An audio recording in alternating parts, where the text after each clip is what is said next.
Well, I think the book is important for Texas history, especially African American history in Texas. The Houston and Brownsville riots are two of the most important events in the history of Texas.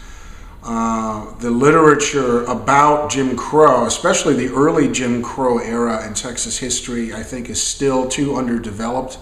And when you actually take a look at the commemoration, or really what I'm speaking about is the lack thereof, of African American history in Texas, it's not serious.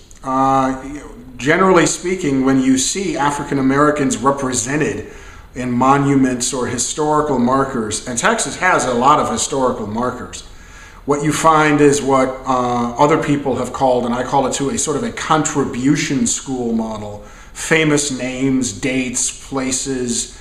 That predominates in Texas overall. There really isn't serious analysis of historical questions in Texas, and history is kind of posed as the naming or the remembering of famous names.